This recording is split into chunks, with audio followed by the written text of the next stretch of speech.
Tanamkanlah pikiran-pikiran yang baik di pikiran kita, maka kita akan menjadi luar biasa. Peliharalah pikiran yang baik dan benar.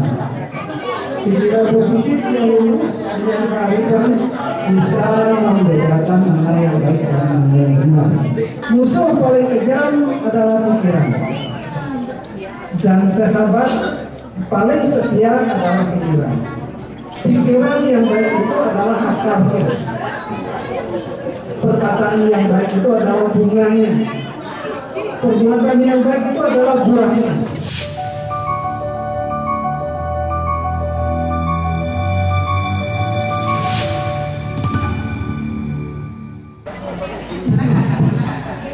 Yang kami sucikan tidak berada di sini. Putra Nirmala dan kami sucikan Wanita Istri Skalaru Saking Geriau Raja Sandi Gunung Sarana, dan kami muliakan Bapak Ibu pemangku yang bertampil, pemangku yang sampun memberikan dan yang baru memberikan yang kami muliakan. Yang kami hormati Bapak Ketua Sektor Wonodolo, Bapak Ketua PADI Kecamatan Wonodolo, Ketua PADI Kecamatan Gayungan, Bapak Ibu Sesepuh umat ini Wonodolo, Ibu PADI Kecamatan Wonodolo, Bapak Ibu yang menghormati Allah Swastiastu.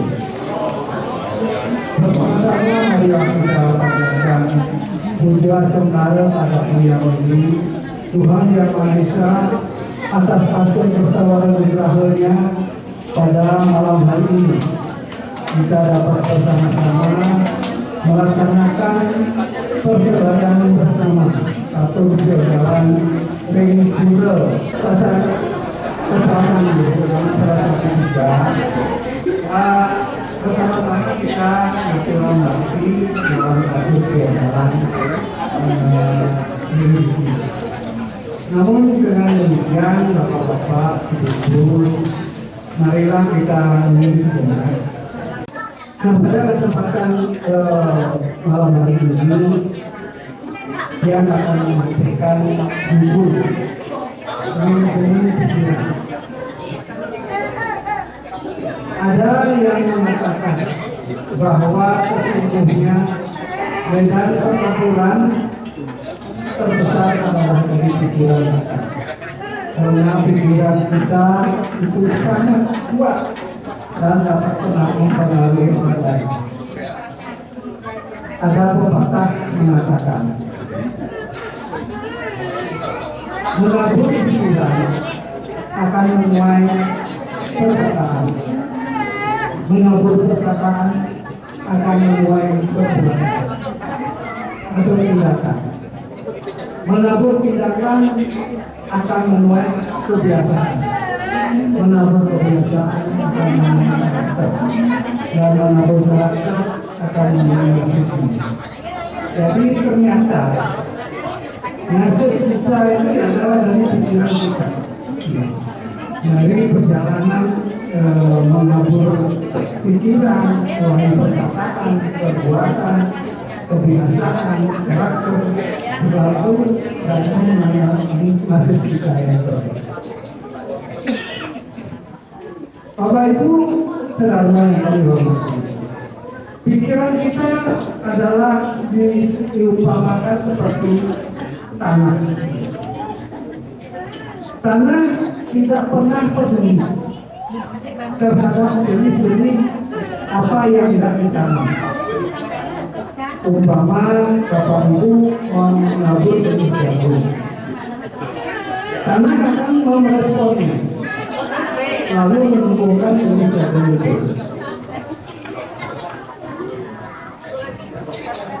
Apa yang kita tanam dalam pikiran, entah itu hal-hal yang baik atau hal-hal yang buruk, pikiran kita akan meresponnya. dan segera akan menanam dalam pikiran bawah sadar. Apa yang kita lihat, apa yang kita dengar, itu akan tertanam dalam pikiran bawah sadar kita. Dan pada saatnya nanti kita mengalami hal itu, maka akan direspon dengan cepat. Sadar atau tidak sadar, sering kali Bapak Ibu atau saya sendiri memperkatakan hal-hal yang buruk tentang diri kita. Padahal apa yang kita katakan itu adalah doa. Misalnya kita mengatakan hidupku penuh masalah. Ya, jadi hidupku masalah. Aku tidak akan berhasil. Sakitku tidak akan sembuh. Aku bodoh. Aku miskin. Masa depanku suram. Nah, hal-hal negatif yang kita ucapkan itu akan direspon oleh pikiran kita dalam bentuk sikap dan tindakan yang pada gilirannya akan menghasilkan sesuatu yang sama persis seperti apa yang kita tanam dalam pikiran kita yang kita ucapkan. Contoh misalnya kami ambil contoh pada saat Arjuna selesai perang Bharatayuda. Dia sudah selesai perang, dia ke tempat terus sama Krishna dia disuruh turun lebih dahulu dari kereta. Nah, karena dia merasa, Arjuna merasa hari ini sangat berjasa membunuh musuh-musuhnya, dia berpikir, dia tidak mengucapkan ini, dia berpikir saja, kenapa dengan Krishna yang turun lebih dahulu, kenapa saya? Itu dalam pikirannya. Nah, akhirnya dia tetap dipaksa untuk turun lebih dahulu oleh Krishna, tetapi dengan perasaan yang agak kecewa, dia turun lebih dahulu. Nah, begitu Arjuna turun, Krishna langsung turun dan mengajak Arjuna menjauh. Nah, pada saat itulah kereta itu meledak, hancur menjadi abu. Jadi Arjuna kaget. Seandainya dia Krishna yang turun lebih dahulu, mungkin dia akan terkencang. Terus dia bertanya kepada Krishna, apa sebabnya kereta bisa meledak? Krishna menjawab bahwa kereta ini sudah banyak sekali berkena senjata-senjata sakti. Selama aku masih berada di dalam kereta, selama aku masih memegang kereta, maka kereta tidak akan terjadi apa-apa. Nah, begitu aku keluar dari kereta, maka kereta itu meledak dengan sendirinya. Jadi Arjuna yang sempat berpikir tidak baik, akhirnya menyadari bahwa ternyata ada maksud tertentu. Oleh karena sebab itu, tanamkanlah pikiran-pikiran yang baik di pikiran kita, maka kita akan menjadi luar biasa. Peliharalah pikiran yang baik dan benar. Pikiran positif yang lurus yang kearifan bisa membedakan mana yang baik dan mana yang benar. Mari biasakan untuk selalu berpikir positif, juga merupakan doa bagi pikiran-pikiran yang positif tersebut. Jadi kalau kita berpikir positif, juga merupakan doa. Yang tadi yang tidak baik pun, kita berpikir tidak baik pun itu juga doa.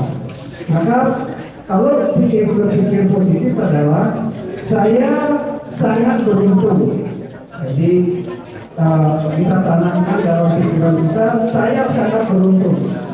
Hidupku penuh anugerah. Saya pasti mampu mengatasi masalah ini. Masa depanku cerah. Hari ini saya pasti penuh semangat. Saya sangat bersyukur pada Tuhan atas apa yang saya miliki hari ini. Saya akan berjuang dan berjuang terus. Tuhan pasti akan membuka jalan. Nah, ini pikiran-pikiran positif dan juga merupakan doa bagi kita. Hidup adalah permainan pikiran. Kalau kita bisa mengolah pikiran kita dengan baik, maka hidup kita akan bahagia. Contoh seorang yogi, bapak-bapak ibu-ibu. Seorang yogi tidak ada di bawah sadarnya pikiran-pikiran yang jahat. Semua pikiran-pikiran yang baik seorang yogi. Meskipun seorang yogi disinggung, dibully, apapun, dia tidak akan marah. Kenapa yogi tidak marah? Karena tidak ada pikiran bawah sadarnya hal yang buruk. Kalau orang kita itu yang sering melihat hal buruk, sering mendengar, begitu kita diajak hal yang jelek, kita langsung marah.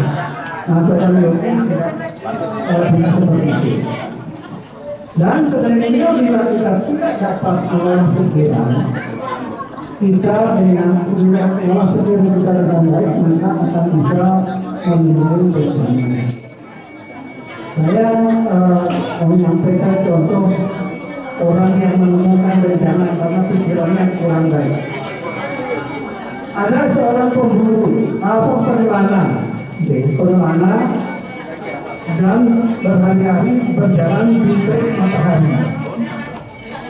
Begitu dia menemukan pohon, dia berteduh di bawah pohon, duduk nyaman. Terus dia berpikir, ini masih berpikir nih, seandainya ada segelas air, gitu katanya. Orang terus ada air di sana. Terus dia minum seger. Terus setelah itu dia berpikir lagi, seandainya ada makanan. Jadi ada makanan, dia makan. Terus dia duduk di bawah, seandainya ada kursi, ada kursi. Setelah dia duduk di kursi, dia ingin terbang. Seandainya ada tempat tidur. Ini pikirannya saja. Ada tempat tidur. Ternyata pohon itu adalah pohon yang mengabulkan segala apa yang dipikirkan. Nah, setelah dia begitu, dia berpikir seandainya istri saya ada di sini, gitu. Semua istrinya ada di sana. Begitu istrinya ada, dia kaget. Wah, jangan-jangan setan. Istrinya berubah menjadi setan. Dia lari, jangan saya dimakan. Akhirnya dia dimakan sama setan. Karena pikirannya kurang baik. Nah, seandainya dia berhenti, tidak berlanjut, berhenti di minum air, makan, terus dia pergi, mungkin selamat ya. Musuh paling kejam adalah pikiran. Dan sahabat paling setia adalah pikiran. Tidur dengan tenang, agar kita mampu mengolah pikiran kita dengan baik. Jadi dulu kita harus tenang supaya kita bisa mengolah pikiran kita dengan baik. Hati yang baik itu seperti pikiran yang baik itu adalah akarnya. Perkataan yang baik itu adalah bunganya. Perbuatan yang baik itu adalah buahnya. Dalam beberapa kita ada disebutkan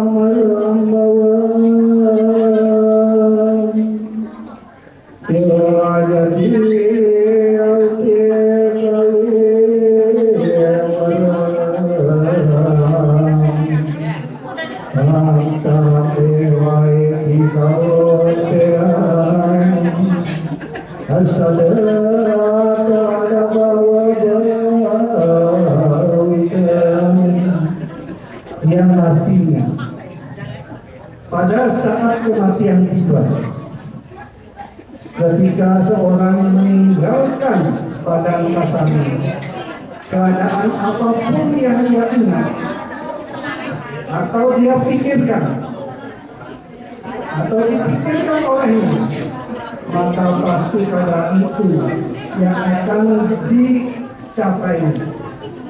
Pada saat dia meninggal, apa yang dia ingat,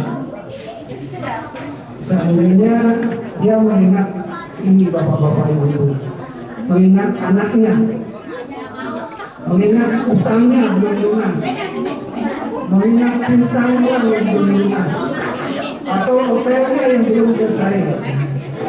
Nah, bila hal-hal ini yang dia ingat, maka nanti pada saatnya akan diakhir kembali. Tetapi bila dia ingat dengan Tuhan, pada saat dia akan meninggal, dia ingat dengan Tuhan. Biasanya Bapak Ibu, kalau sehari-hari Bapak-Bapak Ibu sering menyebut nama Tuhan, mesti dengan panjang salam doa, misalnya Om Namah Shivaya atau yang lain. Niscaya yang percaya pada saat akan meninggal, pasti itu yang kami ucapkan. Kalau kita sudah sering menyebut nama Tuhan, dan bila tidak, ya kita tidak tahu. Ya. Karena dari itu, mari kita bersama-sama selalu berpikir positif agar kebaikan selalu bersama kita. Tadi kami sampaikan adalah pikiran bawah sadar. Pikiran sadar adalah kecil. Jadi pikiran bawah sadar itu adalah lebih besar. Seperti gunung es katanya. Jadi yang ke atas pikiran sadar, yang ke bawah yang berlipat-lipat lebih tinggi adalah pikiran bawah sadar. Jadi jauh lebih baik pikiran lebih banyak pikiran bawah sadar dibanding pikiran sadar. Contoh lain, pikiran bawah sadar. Bila selama hidup apa yang pernah kita dengar, apa yang pernah kita lihat, maka otomatis akan tersimpan dalam pikiran bawah sadar. Contoh pikiran bawah sadar. Seorang nenek mampu mendobrak pintu ketika terjadi kebakaran untuk menyelamatkan cucunya. Di luar sadarnya seorang nenek itu akan mampu mendobrak pintu untuk menyelamatkan cucunya. Seorang dalam keadaan terjepit ekonominya, tiba-tiba bangkit menjadi sukses. Tiba-tiba kita mampu melakukan sesuatu di luar kemampuan, sesuatu yang tidak mungkin. Ternyata kita mampu melakukan. Dan juga contoh seorang ibu membawa anaknya ke pasar. Anak kecil dibawa ke pasar, digendong.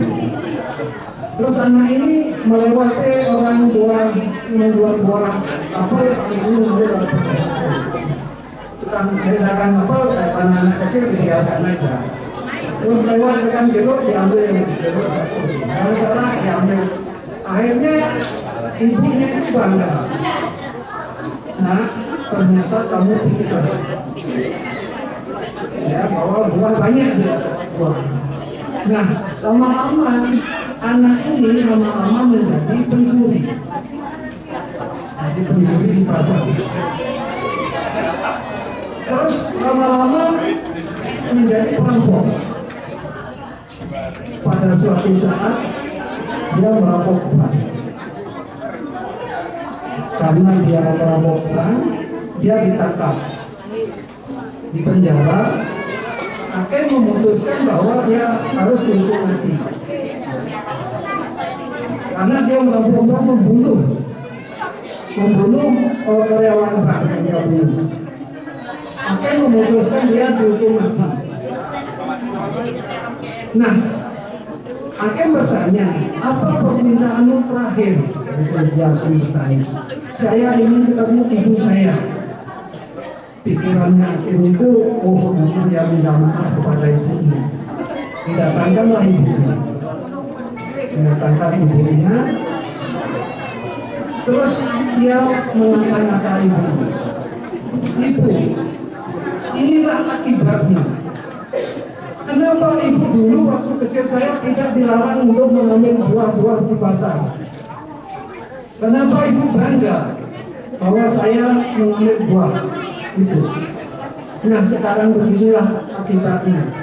Saya akan dihukum mati. Bapak Ibu yang kami hormati, untuk cerita yang terakhir ini tergantung dari persepsi Bapak Ibu. Apakah ini masuk dalam pikiran baik atau masuk dalam pikiran yang tidak baik? Untuk cerita seorang penebang kayu. Seorang penebang kayu, dia menebang kayu punya kapak besi yang tidak tajam.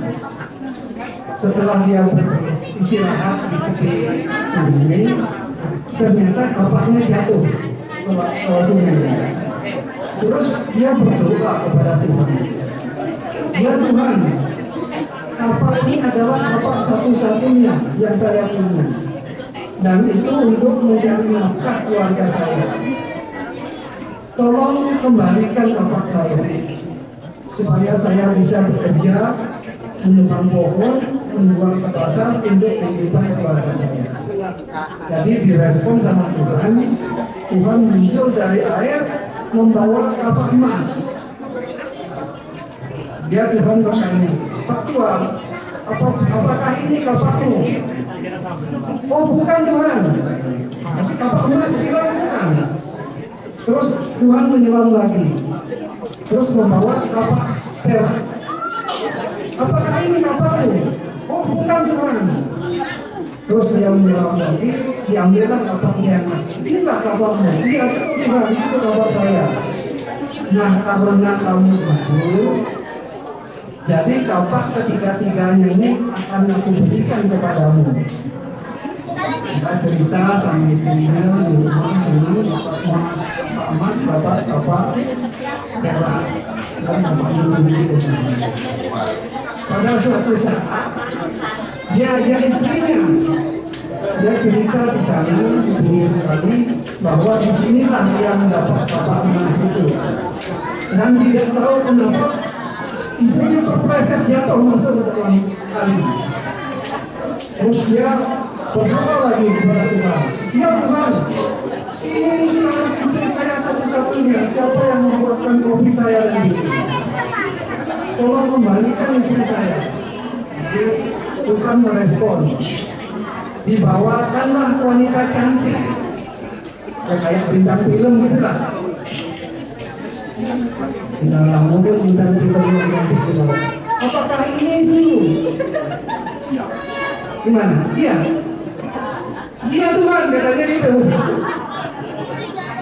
Terus Tuhan protes. Giliran cewek cantik, kamu berbohong, katanya Tuhan.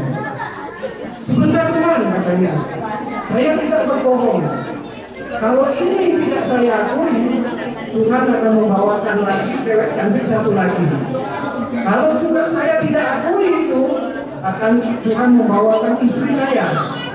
Bagaimana kalau untuk tiga cewek, saya ini kan masih sudah tua, gitu loh. Nah di sana Bapak Ibu, ya itu yang benar juga, mereka nanti seandainya 3 cewek diberikan kepada seorang yang sudah sepuh itu bersalah. Karena wanita muda katanya menurut kitab suci adalah racun bagi laki-laki tua. Apalagi nanti 3. Mungkin itu Bapak Ibu yang dapat kami sampaikan. Kurang lebih kami mohon maaf. Kami itu dengan bermaksud Om Santi Om.